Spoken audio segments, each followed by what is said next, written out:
What's up, guys? I just wanted to quickly get on here and use this clip as an example of how to roam. I think roaming is a really important part of Siege, and if you want to get out of the lower ranks, then you should really learn how to do it properly.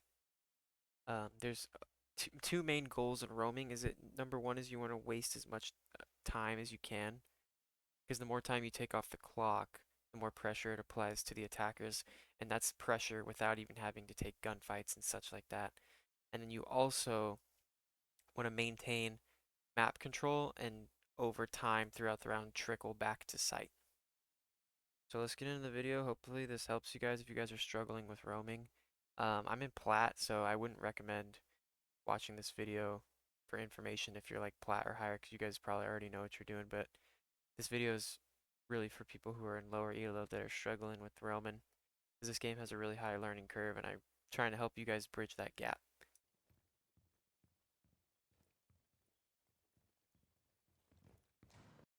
So the first thing you want to do when you're roaming is start flipping cams, because the more information you have on what take they're going to do, it makes the round a lot more predictable for you and easier for you to cut them off.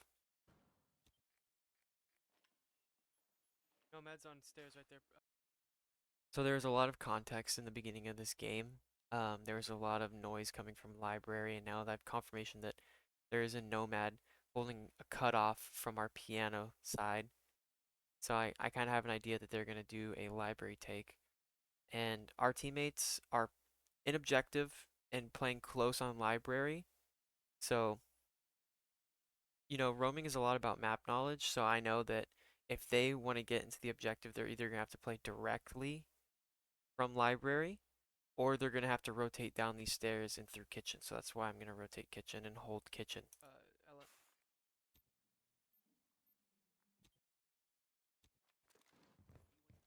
So there's nobody lobby.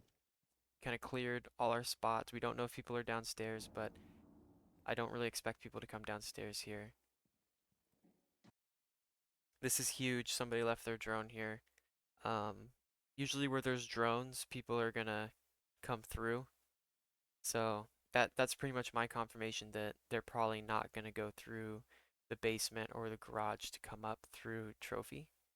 So I'm just gonna hang out here and hold angles and just wait to cut them off. This part of the map is a huge part of map control. Ignore the aim. Just keep wasting time. The clock is just on fire right now.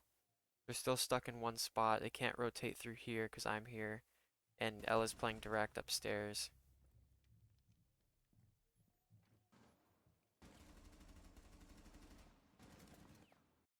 Now this gunfight is really important because if I were to swing through that little hallway right there, I'd probably get clapped. So there's 42 seconds left on the clock and I have to be um, willing to take as much time off as I can. So I'm just going to start pre-firing really tight angles and applying minimal pressure to make that Nomad kind of scare her off, maybe make her go through the other side of the map.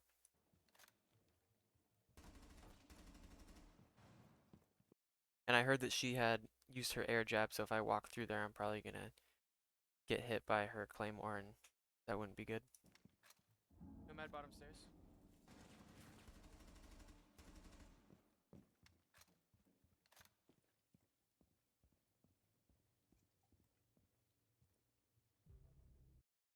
So our Ella got picked, and there's 24 seconds left on the clock, so holding this part of map control is probably not beneficial to the team at this point because, I can't really expect a full rotate through here with 24 seconds left, so they're probably going to be dumping into site pretty soon, so I'm going to have to rotate back.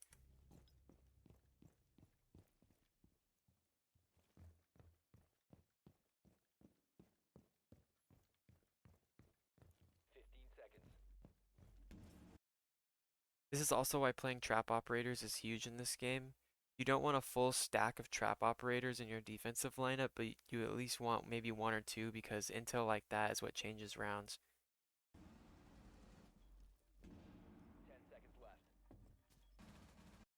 I'm just continuing to play passive. I know that they're not in piano. They can't swing me from this door because Legion is holding it.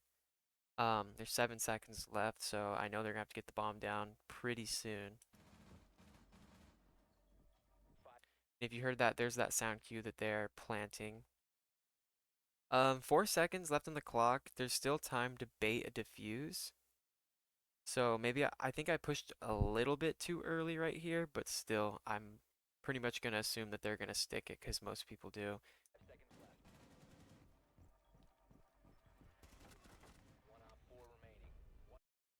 So a really good indicator that you guys roamed well or played defense very well is if there are attackers still alive when the clock goes out, because that means you you want to waste more time, more of their time, rather than kill them.